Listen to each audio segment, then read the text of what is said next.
Welcome back once again. Like the video and leave a comment below and tell me where you are listening from. Let's start. In the early hours of May 1, 2010, a young woman called 911 in a desperate whisper, saying someone was after her. That call would never be forgotten. Within months of her disappearance, police stumbled on something much darker, buried in the sand near Gilgo Beach, a discovery that expanded from one missing person to a horror spanning decades. But how did Shannan Gilbert's final moments unlock one of the most haunting serial killer investigations in modern America? And why did it take so long for answers to finally surface? At 4:51 in the morning on May 1, 2010, a 911 operator picked up a call from a young woman named Shannan Gilbert. Her voice carried panic. She kept repeating that someone was after her. It wasn't a short cry for help. This call lasted 23 minutes. On the recording, her fear is clear, but what she said was disjointed, sometimes whispered, sometimes frantic. The hardest part was that she never gave a clear location, only bits of information that didn't anchor officers to where she actually was. Those who later studied the tape said it was a mix of terror and confusion, almost like she was running while still trying to communicate. Emergency operators knew something was wrong, but struggled to make out exactly what or where.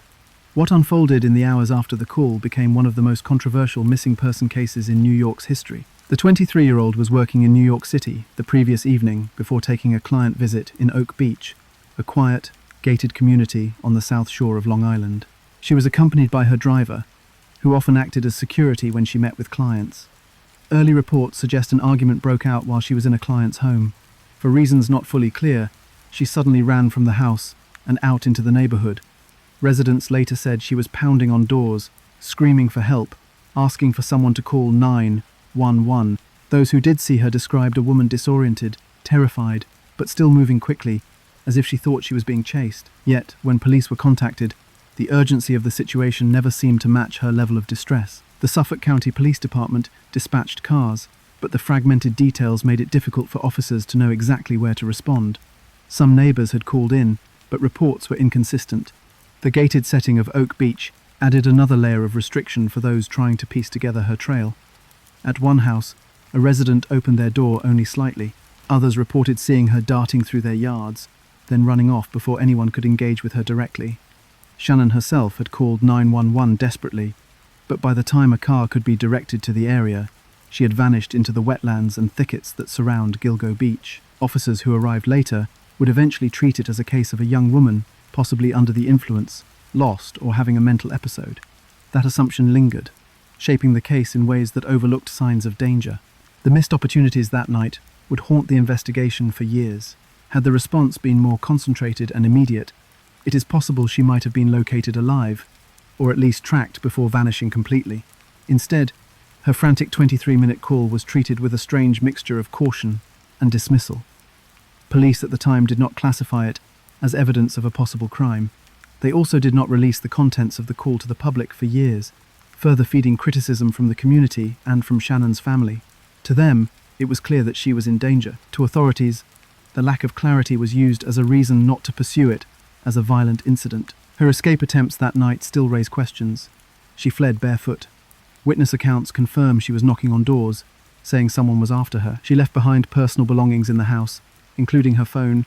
Her driver had reportedly searched for her after she ran, but by the time police arrived in greater numbers, she had already disappeared into the marshes. What police at first treated as a young woman vanishing under unclear circumstances turned into months of searching with specialized teams, helicopters, and divers.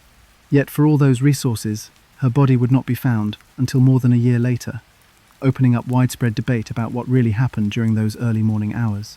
The emotional strain carried by Shannan's family in the aftermath added to the intensity.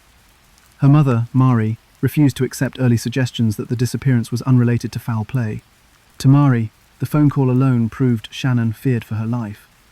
Still, media coverage at the beginning did not treat it as the start of a larger story. It was presented as a troubling but isolated case. She was labelled as a 24-year-old escort working Craigslist ads when she disappeared. Some outlets framed it as a risk tied to her lifestyle, rather than focusing on the unanswered urgency of her 911 call. That framing, too, would become part of the controversy around how victims were described and perceived in the years ahead. The irony, of course, is that her disappearance ended up uncovering something far more sinister than anyone realized. At the time, the focus was narrow. A missing woman, perhaps lost or harmed in a freak incident. It did not point toward a serial killer. Police, skeptical of the family's insistence that something terrible had happened, searched along the nearby parkway 9 months later, hoping to recover remains tied to her. Instead, they found something different. Another woman's body, wrapped in burlap, only a short distance from Oak Beach. Then another. Then another. Within weeks, 4 sets of remains were recovered, all in similar conditions, all hidden close together. None belonged to Shannon. Her case, initially brushed aside as a single missing persons investigation, became the gateway to one of the most complex and chilling serial murder cases in the United States. It forced authorities to widen the scope beyond what they imagined. Suddenly, Oak Beach and Gilgo Beach were not just sites linked to one woman's disappearance. They were potential dumping grounds for multiple victims, all pointing to the presence of a calculating serial predator who had stayed hidden for years. So while Shannon Gilbert's 911 call that night did not get her the immediate help she needed, it triggered a chain of events no one expected. Investigators who had at first been reluctant to consider more than an accidental disappearance now had to confront a broader truth. Multiple women had vanished under similar circumstances, and their bodies had been discarded in the same stretch of coastal brushland. Shannon's case became less about a singular tragedy and more about the catalyst that exposed a hidden nightmare.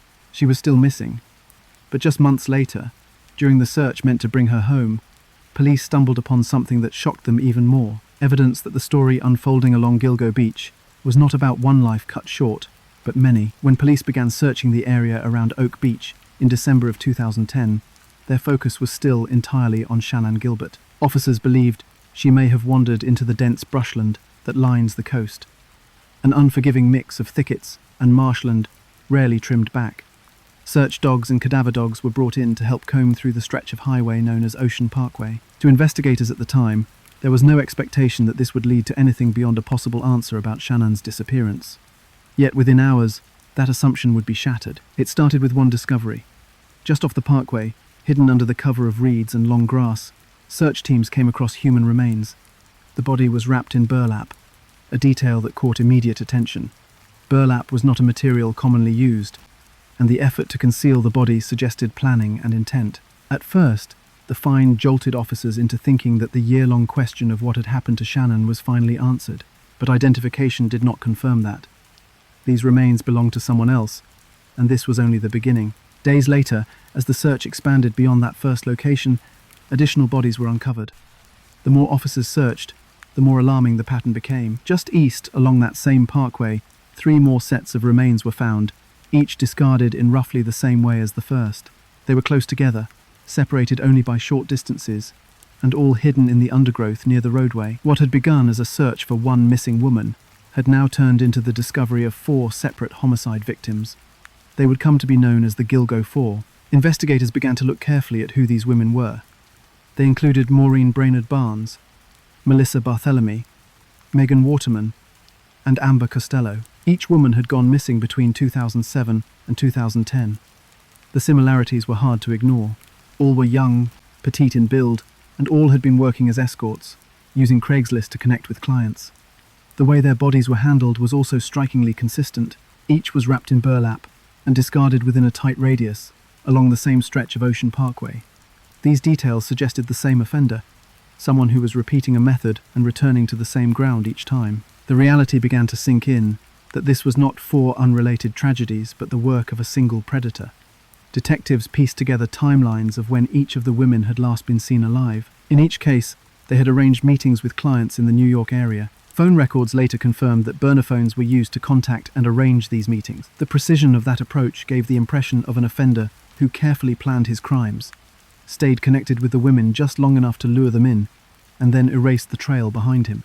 By the end of December 2010, the Suffolk County Police had gone from looking for one missing woman to staring at evidence of a serial killer operating for years right under their watch. The shocking part was how long the remains had been there. Forensic teams determined that some had been lying in the brush for months, maybe even years, without anyone noticing. This raised disturbing questions about how so many victims could be missing in the same region without triggering greater police alarms earlier. Each of the 4 women had families who reported them missing, yet the attention their disappearances received at the time was minimal. That neglect became a large point of criticism over the years, as families accused law enforcement of failing to act with urgency, in part because these women were sex workers. Whether those criticisms were fair or not, the discovery at Gilgo Beach forced acknowledgement that a cluster of victims had been overlooked until Shannon's disappearance redirected search efforts to the parkway. For investigators on the ground, the weight of what they had uncovered was immediate. They now had clear evidence of a serial killer's dumping ground, methods to study, and connections between multiple missing persons cases that had long sat unsolved. It shifted the tone of the investigation overnight. Shannon Gilbert was still missing, but her case had accidentally cracked into a far wider world of violence, and that 23-minute 911 call, once brushed off as confusing, had, in time, lit the path directly to multiple homicide victims who might have otherwise remained hidden indefinitely. What made the discovery even more devastating was how close together the remains were. The Gilgo Four were not scattered across counties or years apart in different places. They had been placed nearly side by side in the same dunes. The suggestion was chilling. The killer had grown comfortable enough to return to the same spot over and over again, confident that no one was looking too closely. The burlap traces, the locations, and the victim backgrounds were too similar to be chance. It was calculated. Police leadership faced pressure almost instantly. Media began reporting on a potential serial killer along the south shore of Long Island. The groups of families who had long waited for news on missing daughters were now connected, their stories tied together through tragedy. Federal investigators began watching the case more closely, even though Suffolk County Police still retained control of the scene. The public was left to ask how many more bodies would emerge if the search expanded further. The grim reality was that this was just the surface. The four women had been hidden alongside a busy parkway, minutes away from wealthy gated communities, and overlooked by thousands of drivers every day. That detail alone shook people across Long Island. The thought that human remains had sat in the brush beside a major road for years without detection. It reinforced a darker truth about how easily victims living on the margins could vanish unnoticed. Now that their remains had been found, they could no longer be ignored, and the pattern behind their disappearances told investigators they were dealing with something systematic. By the start of 2011, the Suffolk County Police were not just handling a missing person case anymore. They were investigating an active serial killer operating in their jurisdiction, one who had already claimed at least 4 known victims, with the possibility of many more. The urgency shifted, and the focus tightened on determining who these women were and how their final moments had been tied together. The discovery redefined what had begun with Shannon Gilbert's frantic phone call. She was not their only case. She was the lead-in to something much larger. These discoveries made clear that Shannon's disappearance had never been an isolated event. By accident, her case had forced open a hidden pattern that stretched back for years. The Gilgo Four, found almost side by side in the sand, had their fates tied together long before anyone knew their names were linked. The question that now drove the investigation was simple but devastating. Who were these women, and why had their lives ended in the same lonely stretch of beach? What was it about these 4 women that set their stories apart and tied them together so closely? As investigators examined the remains found along Ocean Parkway, they were able to identify Maureen Brainerd Barnes, Melissa Barthelemy, Megan Waterman, and Amber Costello. These were the names that would later come to represent the center of the Gilgo Beach case. Each victim's story added to the understanding of how the killer operated, but it also raised the same troubling questions about why these disappearances were not connected sooner.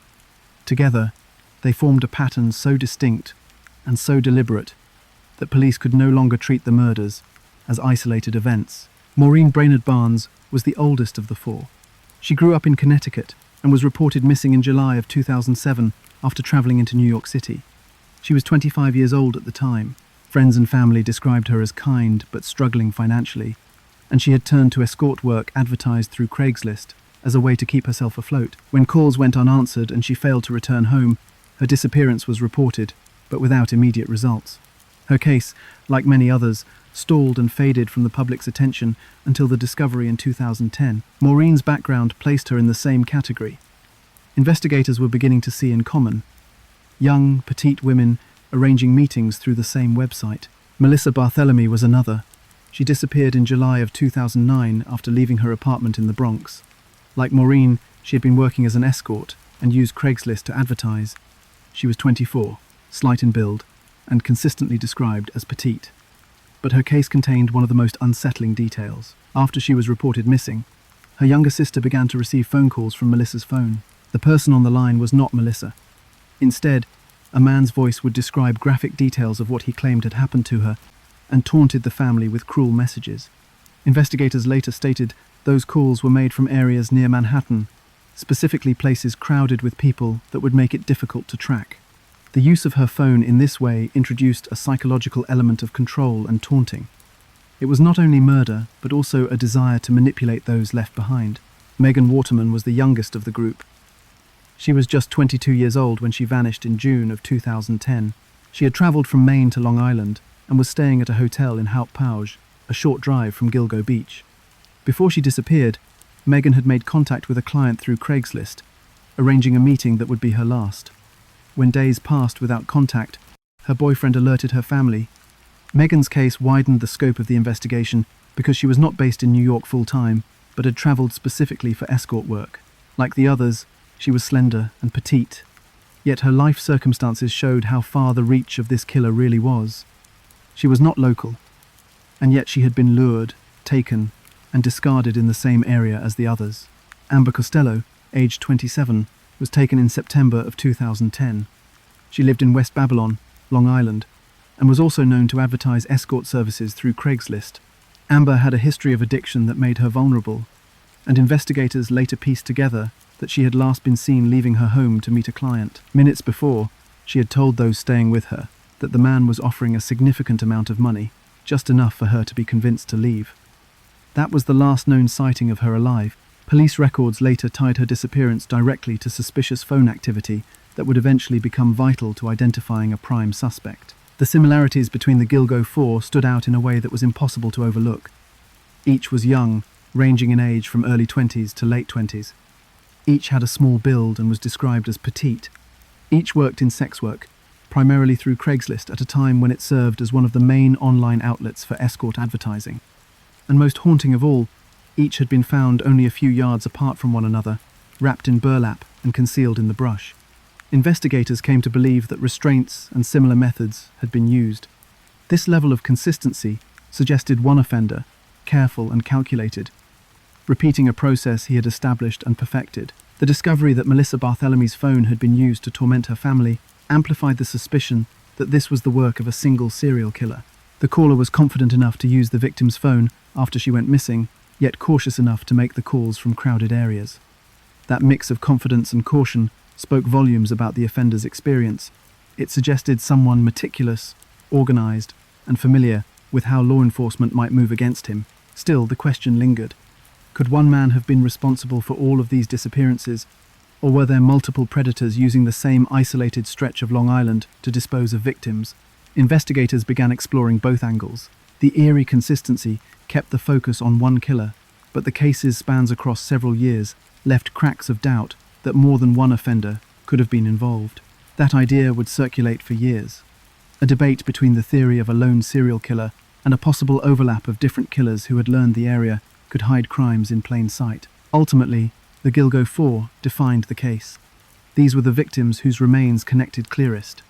They showed law enforcement that the women who had been written off individually as high-risk sex workers had actually been targeted in a pattern. Their similarities turned speculation into certainty.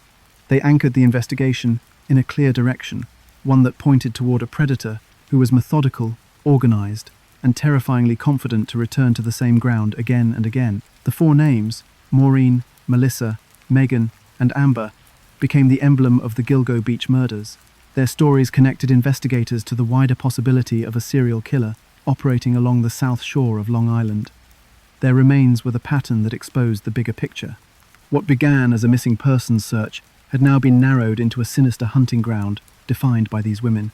The consistency was not coincidence. The case was pointing investigators directly toward the presence of a calculating predator, and in the weeks and months that followed, one of Amber Costello's roommates would provide police with a detail so vivid it would never leave the investigation, a description of the man she left the house to meet. When Amber Costello disappeared in September of 2010, investigators searched for any detail that could help them piece together her final hours. The people who had last seen her alive offered something unusual, an account of the man who had come to pick her up for their arranged meeting that night. Her roommate, along with others close by, described a client that stuck in memory for reasons that had nothing to do with ordinary details of clothes or hair. This client was not simply noted as a stranger, but was described in terms of his size, his presence, and the vehicle he drove. For an investigation that would span years and involve dozens of clues, this description, at first, seemed strikingly clear. According to accounts, Amber had arranged to meet with a man who'd offered her money in exchange for company. While many clients came and went without attention, this one was different. The man waiting for her outside was large, unusually large for the setting, and unlike most men she had met through Craigslist arrangements, he stood broad and awkward, described in some later reports as ogre-like. That choice of word did not come from one lone witness, but from multiple descriptions, emphasizing his sheer size, his heavy build, and the overall impression he gave when seen face to face. He was not charismatic or smooth, but instead stood out as stiff, almost socially uncomfortable. He did not blend in. People remembered him. The vehicle he drove was another significant marker. Witnesses described a dark-colored Chevy Avalanche, a truck with a bulky shape, not as commonly seen as standard sedans or more typical pickup trucks. The Avalanche existed in fewer numbers compared to other vehicles that populated suburban driveways on Long Island at the time. The unusual match of a towering man and a rare truck felt like details that could make tracing him possible. For police in 2010, this might have felt like the kind of break that could lead to a name. Unfortunately, what they held was an image, not an identity. Officers could not track down a specific individual solely through descriptions. The man had arranged the meeting through anonymous phone contacts, just as others had in the previous cases. He left little that could connect him personally beyond his physical size and his choice of vehicle. Without access to license plate information or a name, the lead went cold. The same way Melissa Barthelomy's phone calls had provided insight but not resolution, this ominous image of a heavy-set man in an Avalanche felt like a key that could not be placed in any lock. It lived in the files as a vivid description, but floated unconnected to an actual suspect for years. What made it particularly frustrating was how rare the combination seemed. Law enforcement knew that very large men who stood out in social interactions could be noticed repeatedly, and the vehicle itself was not one of the most common styles on Long Island roadways. Yet, in 2010, the technology and investigative cooperation simply were not in place to cross-reference those details on a broad enough scale. The Suffolk County Police did not have the FBI working directly alongside them in full capacity at this stage. Databases that later proved essential were not yet accessible or fully coordinated. So while this description carried weight, the case remained unsolved. For those close to Amber, the memory of this man never faded. He represented the last person she was known to have seen before disappearing, and that alone kept his image alive in the story even when the police could not move forward on it.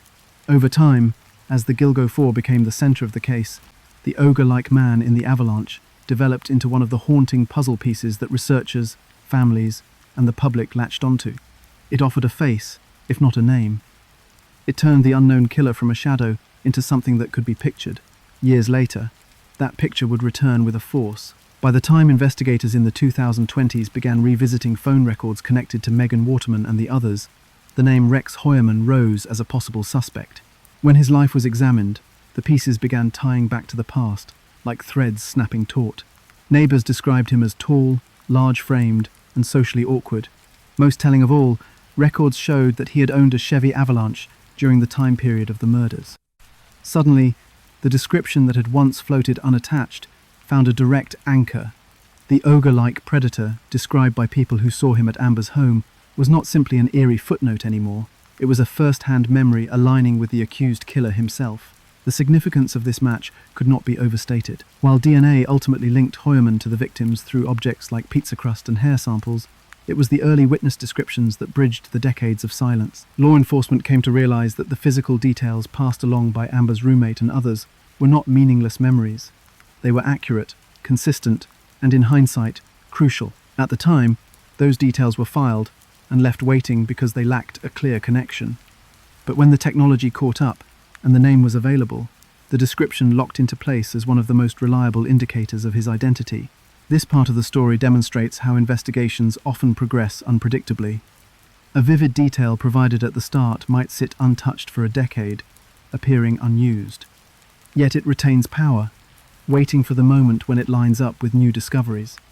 The Gilgo Beach investigation exposed how even fleeting testimony could hold lasting value. The image of an oversized man with awkward mannerisms and a distinct vehicle shaped the narrative of Amber Costello's final hours, and it became a memory that later gave her story a stronger connection to the man charged with her murder. In a case filled with burner phones, anonymous ads, and meticulous attempts to erase identity, this singular description anchored the intangible into something human and visible. The lesson it left behind was simple. Never discard the small observations of people who see things firsthand. For the families of the victims, it offered confirmation that justice was not built only on the newest science or the sharpest technology. Sometimes, it was also built on the basic recollections of those who remembered what they saw. The haunting image of the avalanche driver would not solve the case in 2010, but when matched years later with Rex Heuermann, it provided one of the clearest links bridging past to present, showing how consistent witness memory can resurface and change everything. The ogre-like suspect was no longer a ghost in memory. He was a man with a name, a job, and a life hidden in plain sight. And just as the description gave shape to one suspect, the search itself began pushing authorities deeper into the area around Ocean Parkway. The more ground they covered, the more bodies they began pulling from the same landscape, expanding what was once thought to be 4 tragedies into a case that reached far beyond expectations. For a brief moment, the investigation into Gilgo Beach seemed centered on the 4 women found so close together. But when 2011 began, the search widened, and the story took a darker turn. Police realized the patch of sand dunes near Ocean Parkway might not hold only those 4 victims. That winter and spring, they pushed their search farther, combing through miles of thicket and scrubland stretching along the coast. What they found changed the scale of the case entirely. Within weeks, additional human remains were discovered. These were not preserved as neatly as the Gilgo 4. Some were skeletal, others partial, and a few were spread across locations miles apart. Forensic teams were tasked with identifying fragments and trying to link them back to missing persons reports from years earlier. Suddenly, the timeline of the investigation shifted backward by decades, raising the possibility that the killings along Long Island's coast had begun long before anyone realized. One of the first additional discoveries tied back to Jessica Taylor, a woman from upstate New York who had gone missing in 2003. Part of her remains had already been found years earlier, discarded in a wooded area in Manaville, which is farther inland. In 2011, more of her remains surfaced near Gilgo Beach. This connection between sites was difficult for police to process, because it forced them to consider whether the same offender had been using multiple dumping grounds across Long Island. Matching body parts across counties became a painstaking task of comparison, DNA testing, and re-examining old files that had gone cold long before. Another set of remains was eventually linked to Valerie Mack, sometimes listed under her birth name, known to her family in New Jersey. Mack had disappeared in 2000, over 10 years before the investigation at Gilgo even began. Like Jessica Taylor, her remains were found in pieces, split between Manaville and Gilgo Beach. For investigators, it was a grim revelation that women they thought might have vanished for unrelated reasons were now indirectly connected through the same sites and possibly the same disposal methods. Equally unsettling was the discovery of unidentified victims. In the brushland, searchers uncovered the remains of a woman known for years only as Fire Island Jane Doe, who would later be identified as Karen Vergata. Some of her remains had been found in 1996 on a stretch of Fire Island, but additional fragments uncovered near Gilgo in 2011 tied her to the area in a way no one had predicted. Another set of remains, belonging to a toddler estimated to be between 18 months and 2 years old, shocked even the most experienced officers. Not far from where the child's remains were located, searchers also found the skeletal remains of an unidentified Asian male, estimated to be in his late teens or early 20s. These discoveries complicated the profile investigators were trying to build. The question soon became unavoidable. Was this all the work of one long-active predator who had adjusted his methods through the years, or were there multiple killers using the same remote stretch of land to hide their crimes? On one side, there were similarities. Several women were tied by background, sex workers, Craigslist ads, petite builds. On the other side, the differences stood out too strongly to ignore. Some bodies were whole and carefully wrapped in burlap. Others were dismembered. Some had been discarded in the area as early as the mid-1990s. The child and the young male did not fit the established pattern of the Gilgo 4 at all. This conflict over interpretation slowed progress. If one killer had shifted patterns drastically across time, it would mean an adaptable offender, comfortable with changing disposal styles. If multiple killers used the same area, that was equally chilling. It would suggest predators, unknown to each other or not, who recognized the isolated brush near Ocean Parkway as a place where bodies could remain unseen for years. Either answer carried implications that unsettled law enforcement and the public. Legwork piled up as police tried to link torsos to skulls or limbs found across counties years apart. Matching Jessica Taylor's remains found earlier in Manorville with those later uncovered at Gilgo Beach required forensic techniques not widely available when she had first gone missing. The same challenge applied to Valerie Mack, whose disappearance was so old that her remains forced investigators to reach back into a generation of missing reports most had stopped examining. DNA comparisons were difficult in the early 2000s, but advances by 2011 made it possible to connect remote findings of bones and identify them as belonging to the same individuals. Still, these were small pieces of progress in a case that was ballooning beyond clear answers. By spring of 2011, the number of victims tied to the Gilgo search zone had reached double digits. The expansions forced law enforcement to admit openly what many feared. The Gilgo 4 were only the beginning. The case that had started with Shannan Gilbert's disappearance was now tied to victims across counties, over a span of nearly 2 decades. Media reports began to refer to the Long Island serial killer, even as authorities were hesitant to confirm whether they were hunting one suspect or chasing overlapping patterns from different offenders. For families waiting for answers, the discoveries only brought more uncertainty. Every new body made some people feel closer to truth, while others were left unsure whether their own missing relatives could be connected. With each announcement of another set of remains, the public's fear spread. Long Island residents began wondering how such violence could line their parkways for so long without recognition. Investigators, already strained, grew more frustrated. Linking victims across years of poor record-keeping, across different counties with different jurisdictions, meant progress came slowly. Inconsistencies in reporting and delays in cooperation between agencies made it difficult to form definite timelines. Instead of clarity, every new discovery felt like a sprawl of unanswered questions. By the end of 2011, the size of the case had doubled and tripled in scope, yet the answers had only slipped farther away.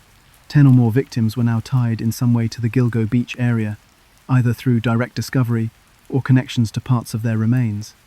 Whether one killer was responsible for all remained unsettled.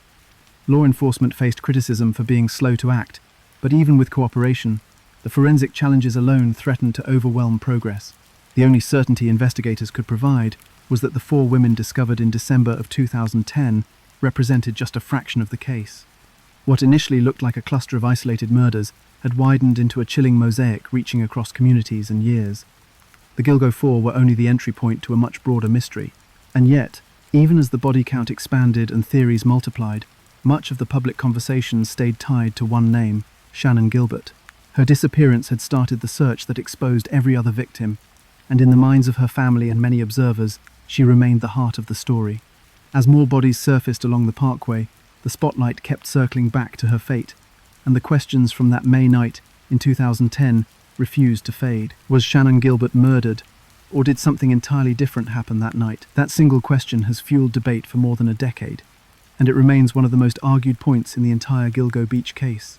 Unlike the Gilgo 4, whose deaths were classified as homicides almost immediately, Shannan's fate was never given the same clarity. Her story began the search, uncovered the pattern of a serial killer, and kept public attention squarely on Suffolk County Police.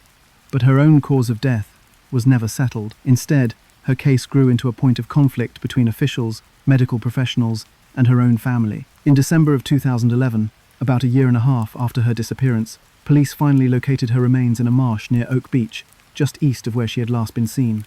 Before her body was found, there had already been signs pointing to the area.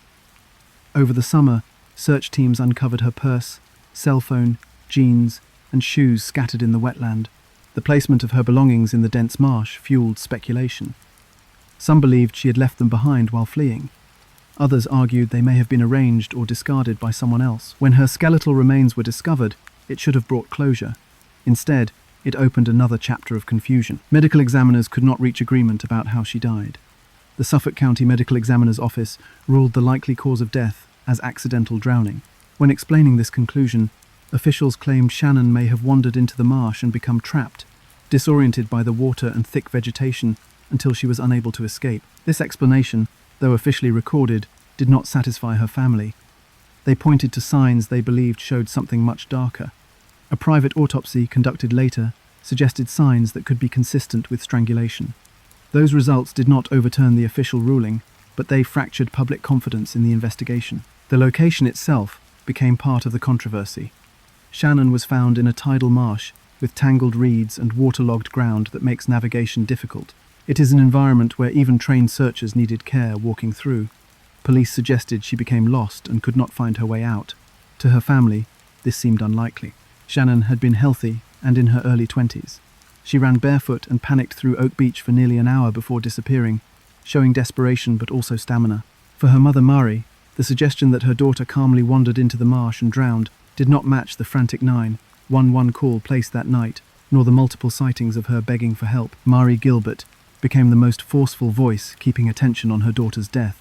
She spoke publicly, attended court hearings, and openly challenged Suffolk County Police. Her position was always clear. Shannon was the victim of foul play. The idea that her case was separate from the other victims made little sense when her disappearance had led directly to the discovery of the Gilgo 4. Mari kept pushing for the release of Shannon's 911 call, arguing the contents would prove her daughter was running from someone, not lost in confusion. For years, the call remained sealed, deepening mistrust between the police and the families. When it was finally released in part, it showed exactly what Mari had insisted: a drawn-out, terrified plea for help. Her contested autopsy became one of the most publicized splits in the entire investigation. On one side stood the county medical examiner, claiming accidental drowning. On the other stood an independent expert who said damage to her body was consistent with strangulation or suffocation. Neither side could claim complete certainty because Shannon's remains were skeletal by the time she was located. But the clash between theories reinforced how unclear her case had become. Instead of closure, the two autopsies left Shannon's death permanently in dispute. The public reception to this dispute was significant.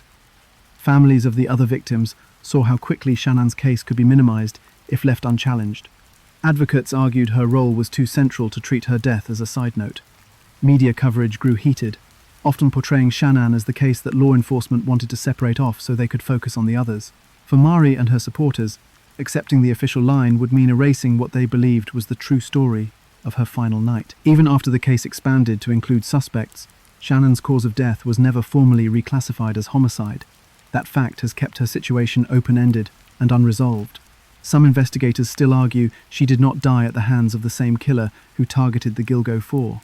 They claim she was running from fear, became disoriented, and drowned in the marsh. Others insist her frantic 911 call, the hour-long ordeal fleeing through Oak Beach, and the circumstances of her scattered belongings point only toward foul play. What is clear is how her case shaped the investigation. Without Shannon, there likely would not have been the intense search along Ocean Parkway in 2010, at least not at that time. Without her mother's public fight, the Gilgo Beach murders might not have received the media and political attention they did. Her disputed death forced the spotlight wider, holding law enforcement to questions they did not want to face. Even today, for many, she remains the beating heart of the mystery. The controversy also pressured authorities into taking transparency more seriously.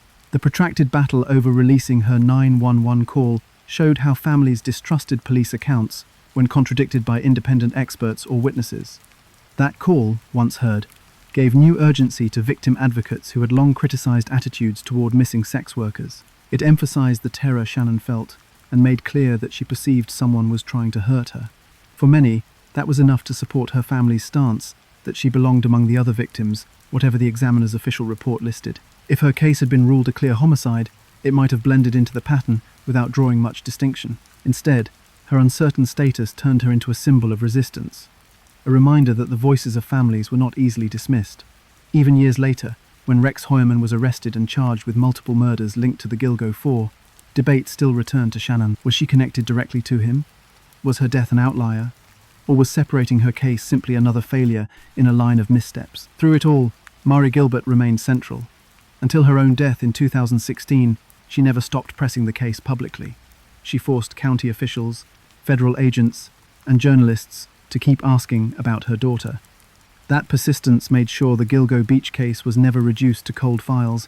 Shannon's life and death anchored the investigation, no matter how much officials tried to present her as separate. Her death has no single answer. Accident, murder, misadventure, none have been definitively proven. What remains undeniable is that the controversy around her case kept the investigation active, kept media attention alert, and played a role in pushing authorities further than they may have gone otherwise.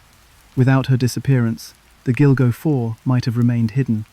Without Mari Gilbert's refusal to accept the official ruling, her daughter's voice may have been lost in silence.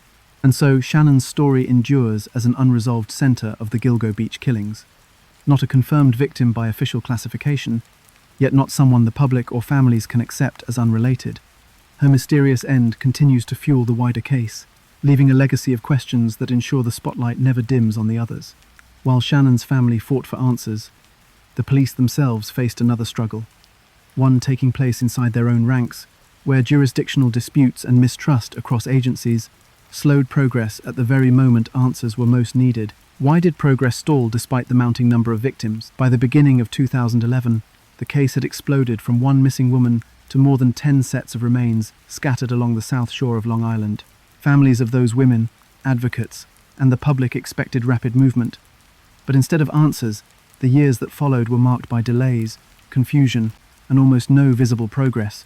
The story of why comes down not only to the difficulty of the crimes themselves, but also to the conflicts within law enforcement. Behind the scenes, there were deep divisions between Suffolk County Police and federal agencies like the FBI, divisions that would weigh on the case for years. At the time, Suffolk County Police retained control of the investigation. It meant decisions about evidence, search patterns, and communication with the public were largely in their hands. The FBI, which often assists in large cases involving serial killings or murders across jurisdictions, was not initially welcomed into the fold. Local officials resisted letting them play a central role, and that choice had consequences. Without wider collaboration, advanced tools and national resources that could have helped identify victims earlier were left out of reach in the most critical years of the case. The reluctance was rooted partly in pride, partly in politics. Suffolk County had endured tension with federal agencies in past investigations.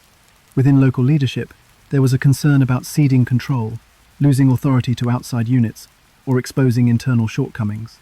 This hesitation, however, created a vacuum. As the number of discovered bodies continued to increase, families waited weeks or months for updates. Evidence collected was not cross-checked across federal databases with the same speed as it might have been had FBI analysts been fully involved. Information that spanned across counties, and even across states, was left siloed in Suffolk's files. The lack of coordination translated into concrete delays. DNA testing, which could have identified older cases like Valerie Mack or Karen Vergata sooner, was slowed. Forensic samples sometimes sat unattended while new remains were uncovered. Body parts discovered in earlier years in neighboring counties could not be properly connected to the Gilgo discoveries right away. Notifications to families about potential matches dragged out far longer than they needed to. For families waiting on word about daughters or sisters, the silence became unbearable. Public frustration began to rise by 2012. People asked why evidence was not being shared more widely, why little progress had been made in finding a suspect, and why agencies known to have advanced technical resources were not being called in. At community meetings, officials gave answers but no progress. The victims' families increasingly took it into their own hands to keep pressure alive. They created websites to honor their relatives and to collect tips from the public. They leaned on the media, giving interviews and demanding accountability from Suffolk County Police. These efforts kept the case visible, even when official updates had slowed to a trickle. Meanwhile, technology was evolving, but local investigators were not using it to its fullest. By then, advanced forensic genealogy and more precise cell phone tracking were available in other high-profile cases. But in Suffolk County, cases lingered on traditional methods: missing persons reports filed in stacks, limited DNA testing, and basic mapping tools. For a case requiring connections across years, counties, and victim types, this lack of adaptation meant progress was nearly impossible. Each new lead seemed to circle back to the same dead ends, creating the sense that the case was stuck in place. The public impatience was matched by growing mistrust. Advocates accused the department of ignoring complaints and protecting its reputation instead of solving crimes. Families felt that their concerns were minimized, particularly because many victims had been sex workers. Accusations spread that the case would have been prioritized differently if the women came from other backgrounds. Whether accurate or not, this perception badly damaged confidence in the investigation. Into this environment, the idea of officially bringing in the FBI lingered for years as a talking point but not a reality. At press conferences, officials would sometimes acknowledge communication with federal agents, but clarified that Suffolk remained lead.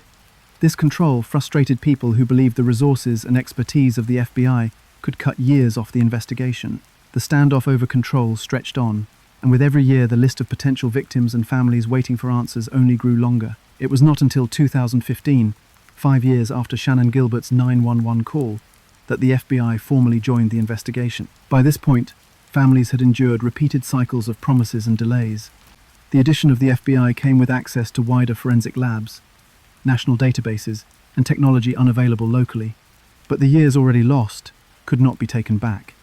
For cases where evidence degraded over time, the absence of those early resources may have cost critical chances to match victims more quickly or narrow down suspects. The damage from those delays haunted the investigators who entered the case late and the families still waiting for closure. What lingered was the understanding that bureaucracy itself had become a roadblock. It was not just the hidden actions of a killer that kept the case unsolved through the early 2010s, but also the hesitation and rivalry between agencies. While searchers worked the brush for more bodies, meetings behind closed doors were slowing the larger hunt down. Those years cemented the perception that police politics had partly prolonged the nightmare, letting questions pile up without resolution. By the time federal involvement was secured, the landscape had already changed. The initial discoveries of the Gilgo 4 had grown into more than 10 victims, some identified, some still Jane Does or John Does. Families turned their frustration into persistence, appearing at rallies, speaking to news outlets, and demanding accountability. Their efforts helped keep the case alive when it risked disappearing from headlines. Without that outward pressure, attention might have dimmed further during those stagnant years. So in the end, progress stalled for reasons beyond the difficulty of the crimes themselves. The internal fights over jurisdiction and pride slowed evidence, kept families waiting, and left potential breakthroughs sitting untouched. For the public, the biggest realization was sobering. The investigation into the Gilgo Beach murders was not only a story about a hidden killer, but also about bureaucratic struggles that allowed that killer to remain hidden longer. By 2015, the FBI was finally part of the team, and resources once resisted were now available. But years had already passed, years in which technology could have advanced leads sooner, and families could have had earlier answers. Instead, the case dragged forward, weighed down by the mistakes of those years. The investigation had reached a point where bureaucratic delays could no longer carry the blame alone. With the FBI now part of the search, it needed something new, an undeniable breakthrough to cut through years of dead ends and change the trajectory of the case entirely. How do you catch a person who moves carefully, uses fake phones, and leaves little trace behind? For years, investigators had one of their strongest leads, hiding in data towers all across Long Island. Each of the women who vanished had used a phone to set up their meetings. Each time they placed those calls, the phones that contacted them left digital echoes across nearby towers. The records showed a pattern, but for a long time the pattern was muddled, scattered across maps and lines of data that no one could fully connect. It was not until much later that the same records pointed investigators toward one small area on Long Island, the place the killer called home. The investigation brought in mountains of phone evidence. Police knew that the women were arranging meetings with clients through Craigslist, and those clients often contacted them using prepaid burner phones. These devices were cheap, easy to buy, and usually left no personal information attached. But however carefully those phones were used, they still had to connect to cell towers each time a call was made. That link gave investigators their first chance to trace movement and location, even when names and faces were absent. By comparing the calls made to each victim with neighboring tower signals, detectives began building maps of activity. For a case with so much uncertainty, this digital trail gave them something to hold on to. As the evidence piled up, it became clear that many of the calls tied back to one region. Each phone, though purchased under different circumstances, ended up sending signals through towers in and around Massapequa Park, a suburban neighborhood in Nassau County. Police created what came to be known as the box, a small mapped radius that showed where the phones clustered when not contacting the victims. These towers stood like silent witnesses, showing where the phones returned after their use. The cluster suggested that the killer lived, worked, or otherwise spent consistent time inside that geographic footprint. At first, this felt like progress, but data alone could not assign those phones to an individual. Many people lived in Massapequa Park. Families, professionals, commuters, all of them could show up under the same towers. Years went by and no single person seemed to stand out. The records pointed firmly in one direction, but the name of the killer remained hidden behind the walls of those suburban homes. This standoff stretched on longer than anyone expected. By 2015, the FBI had formally joined the search, bringing in more advanced technology. Yet even with federal resources, the data seemed stubborn. The cell tower analysis could show a box, but it could not unmask who exactly was stepping into it. For investigators under pressure, The situation became another cycle of the case, moving a step forward before hitting a wall. Phone evidence was valuable, but incomplete. A skeleton of the truth without flesh to animate it. Time passed, but the files never disappeared. Phone numbers from the burner devices, the logs showing calls to Melissa Barthelemy, Megan Waterman, and the others. All of it sat waiting. Each connection to Massapequa Park remained like a blinking light on an old map. And then, in 2022, a fresh group of investigators returned to the records with new eyes. For them, the information was not just background noise. They began analysing the tower data against everyday behaviour patterns. Who lived in the footprint? Whose commutes and routines matched the overlaps? Who had access to the locations where the bodies were discovered? Slowly, the framework sharpened. In the new analysis, overlapping activity became critical.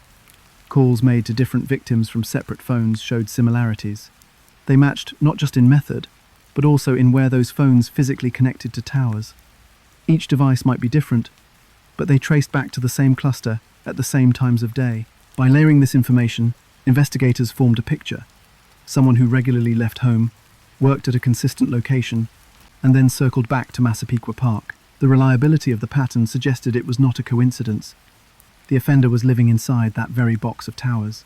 This discovery did not identify a name outright, but it transformed the shape of the investigation. Instead of scanning across counties, searching broadly, or trying to tie every possible vehicle or description to dozens of suspects, they now had one small radius. In a case that had sprawled since 2010, the sprawl shrank into 1 square mile of suburban streets. It was there, among modest houses and tree-lined blocks, that the picture of a killer hiding in plain sight began to form. Investigators leaned heavily into the timeline of the victims themselves. For example, calls tied to Melissa Barthelemy's phone after her death had shown up near Manhattan, but when cross-checked against the tower maps, they also linked back around Massapequa. Megan Waterman's contact was similar. Burner phones lured them to meetings, but those same phones showed downtime in the same neighborhood. Overlapping locations at critical points pulled it all together. What once looked like disconnected tragedies now tightened into a compass, pointing in one direction. The new team realized what had been missed before. The killer had been disciplined but not invisible. By relying on technology assumed to be untraceable, he left a trail he likely believed safe. Years later, the same trail began unraveling him. The investigators marked out where the phones touched towers, how long they lingered, and what homes were nearest. In doing so, they circled closer to a single name. For years, the phrase, "the Long Island serial killer," haunted news reports, suggesting someone unknown lurking behind mystery. But the records sitting in files all along had been narrowing the search. They connected the cases not through confession or eyewitness reports, but through cell towers standing silently above Long Island highways. By the spring of 2022, the box in Massapequa Park was not just a random foothold in suburbia. It had narrowed the hunt to one man who lived almost directly in its center. The revelation proved that technology could outlast patience. What once looked like raw, overwhelming lines of data became, through persistence, an outline of the truth. And the closer investigators traced that outline, the more it pointed to an everyday resident living in full view of his community. The killer had been right there, blending into his surroundings, returning home each night behind a locked front door like everyone else. The Massapequa clue gave police their direction, but not their final proof. Cell towers could narrow down the suspect, but they could not prove who handled the burner phones, who placed the calls, or who drove along Ocean Parkway with victims in tow. For that, the investigation needed a final piece, something to connect the activity to physical evidence. And that key would come in almost unexpected form. From a discarded box of pizza in Manhattan, what piece of trash finally gave investigators their answer? For years, police had leads pointing toward a man living in Massapequa Park. The phone records, the tower data, the vehicle description, they all circled around one household. But investigators still lacked the kind of evidence that could tie him directly to the victims. What they needed was DNA. And in early 2023, they found it not in a crime scene bag, but in a pizza box tossed into a trash can in Manhattan. The suspect, Rex Heuermann, worked as an architect with an office in Midtown. His life seemed ordinary, with daily commutes, a steady job, and a family in the suburbs. It was outside that office that detectives began watching him closely. They tracked his movements in and out of the building, studying his behaviors, waiting for a chance to collect something he discarded. In January, their surveillance paid off. He threw away a pizza box after eating a slice at work. Inside was an uneaten crust. Police retrieved the box, bagged it, and sent it to a lab for testing.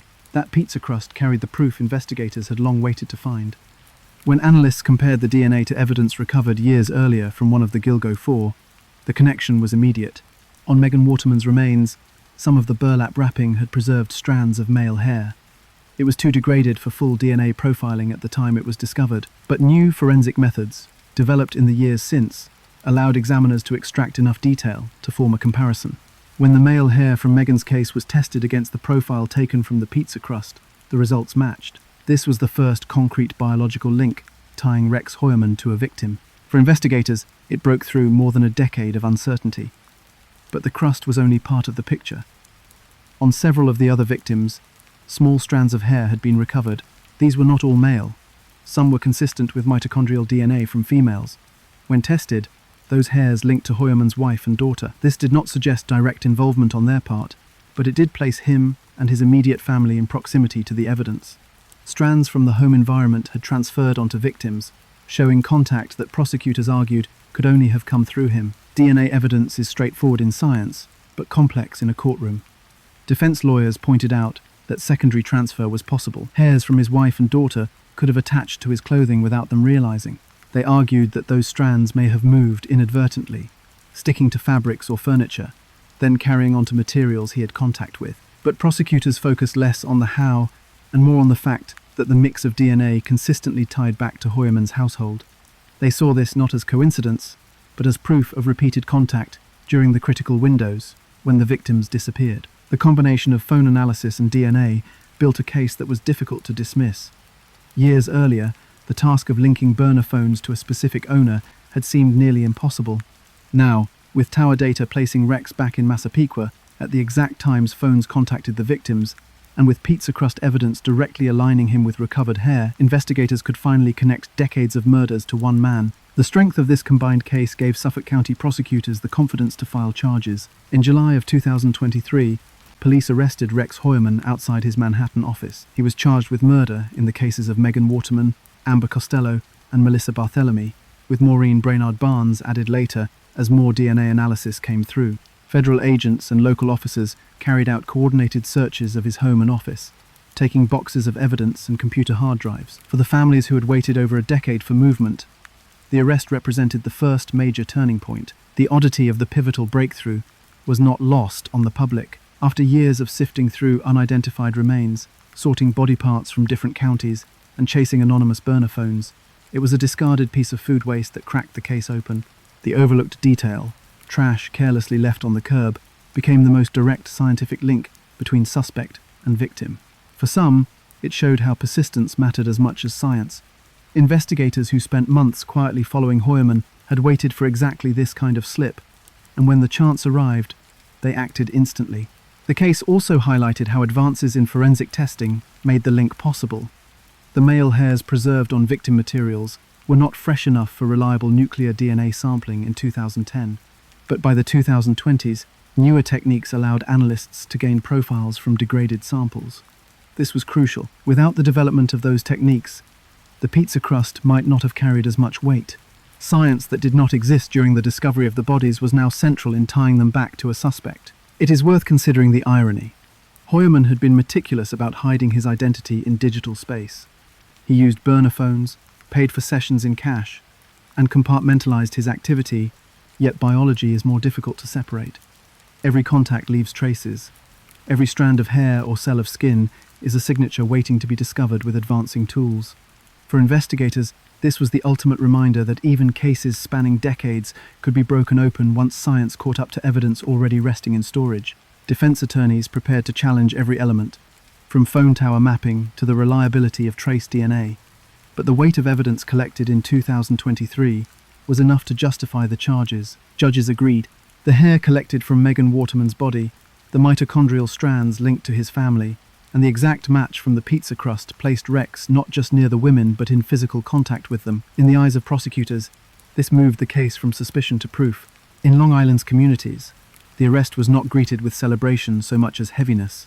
Families of the victims had lived more than a decade with uncertainty, their daughters reduced to headlines and speculation. While the 2023 arrest gave them direction, it could never repair the years lost. Their scars remained, Their unanswered questions still lingered. How many victims had there truly been? Could others still remain undiscovered along the coastline? The pizza crust answered the question of who investigators believed responsible, but it did not resolve the mystery entirely. The arrest itself marked a shift. The Long Island serial killer was no longer an unknown spectre. He had a name, a face, a house in Massapequa Park, and an office in Manhattan. After years of silence, someone was officially charged. The odd mix of phone data and fast food trash had connected decades of murders to one man. It showed how persistence, science, and overlooked details could finally break loose a tangled case. The trail had begun with a terrified call in 2010. It wandered through endless marshland, jurisdictional deadlock, and more victims than anyone had first imagined. And after all of that, the final proof that tipped the scale came from an act as ordinary as throwing lunch away. The ultimate breakthrough proved that while killers can plan, erase, and conceal, they cannot escape every trace. DNA endures, phones leave signals, patterns always return home.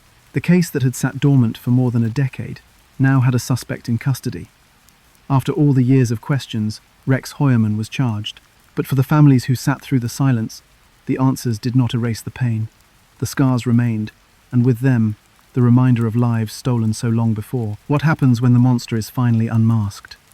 For more than a decade, the Gilgo Beach murders stood as an unsolved mystery, filled with theories, suspicions, and disappointment when leads went nowhere. Investigators circled in data, families demanded answers, communities carried unease. Then, in July of 2023, it came to a sudden head, with the arrest of a man who had never once been on most people's suspect lists. His name was Rex Heuermann. He was not a drifter or a recluse hiding from the world. He was a well-paid architect commuting each day from his suburban home in Massapequa Park to his Manhattan office. He was also a father, a husband, and on the surface, an ordinary resident. That ordinary exterior made the arrest feel like a collision between two worlds, the appearance of a regular man and the horrific charges of being Long Island's most notorious predator. The arrest itself took place outside his Midtown office, where investigators closed in and took him into custody without warning. News reports quickly broadcast the details. A respected architect, standing in a business district, was now accused of murdering multiple women. The contrast was impossible to ignore. For neighbors in Massapequa Park, the shock went deeper. Many had passed his house, lived near his family, and never suspected the scale of the charges. What police said they uncovered inside his home only deepened the unease. Storage of weapons, disturbing searches on personal computers, and items collected across the years. This contradicted every sense of normality that had cushioned his daily routine. The charges were direct. Heuermann was indicted for the murders of 3 women. First, Megan Waterman, Melissa Barthelemy, and Amber Costello. Later, Maureen Brainerd Barnes, the 4th member of the Gilgo Four, was added as evidence continued to mount.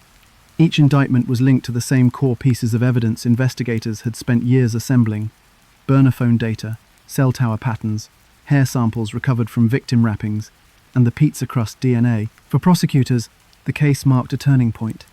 The Gilgo Four, who had been symbols of both mystery and neglect for so long, now had a named suspect tied to each of their murders.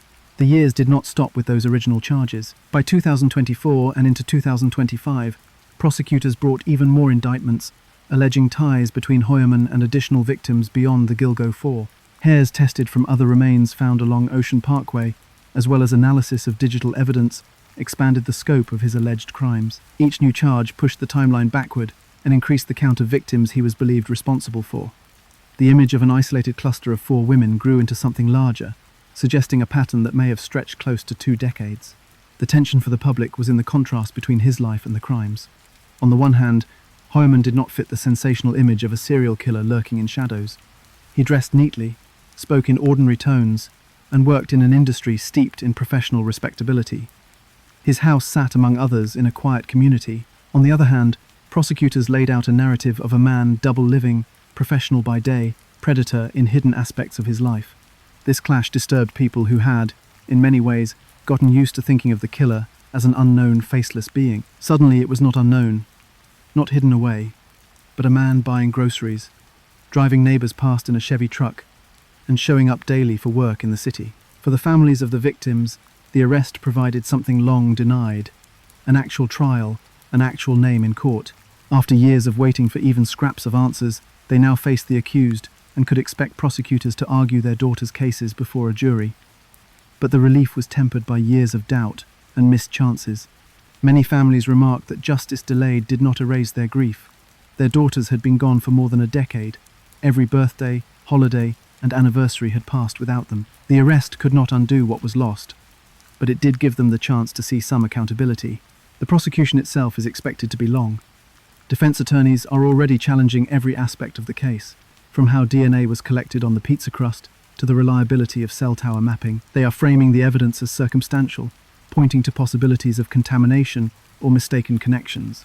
The trial will test how much weight jurors give forensic science methods developed after the crimes were committed. It will also shine an uncomfortable light back on the years when law enforcement stalled. For some, this raises questions about whether Heuermann could have been stopped earlier had those delays not happened. Charges that expanded into 2025 showed just how layered the investigation had become. As testing advanced and databases improved, victims like Karen Vergata, once known only as Fire Island Jane Doe, were officially linked to the case. Others, such as Jessica Taylor and Valerie Mack, had already been tied through body parts found both inland in Manorville and near Gilgo Beach. Allegations that Heuermann is responsible for additional victims keep the list open-ended. Each new charge underlines the possibility that the scale of the crimes has not yet been fully measured. What does it mean when someone thought of as a neighbor, a father, stands accused of such crimes? For communities on Long Island, it altered the sense of safety. The case that once lived in headlines as mysterious and unsolved was now pinned to a man whose house and family were ordinary.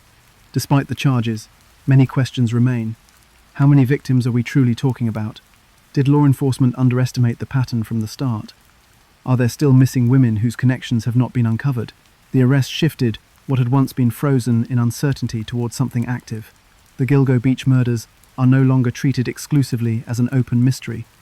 They are now part of an ongoing prosecution, covered in a courtroom, rather than only in speculation. Yet the weight of the past remains. Families may see a path toward closure, but they still sit with scars built from 2 decades of waiting. The public sees a man in handcuffs, but also understands that answers may never come for all the names associated with the case. After years where the investigation dragged and the victims slipped into silence, the presence of Rex Heuermann in custody gave both the police and the families a direction. It did not finish the case, but it changed its shape. The Long Island serial killer was no longer a blank name. He was someone living in plain sight. And yet, despite the charges and the arrest, more than one question still hangs unanswered. How many more victims and how many more secrets remain hidden in the shadow of Gilgo Beach? One woman's frantic call for help opened the door to a hidden series of tragedies. Shannon Gilbert's disappearance led police to a stretch of land that revealed years of overlooked victims and eventually an accused killer living less than an hour from the city. Whether Shannon will ever be seen as one of his victims remains unsettled, but without her voice that night, the pattern might have stayed buried in the dunes. Her fear became the spark that exposed the truth, and it leaves one last question. How many other mysteries still rest in silence, waiting to be uncovered?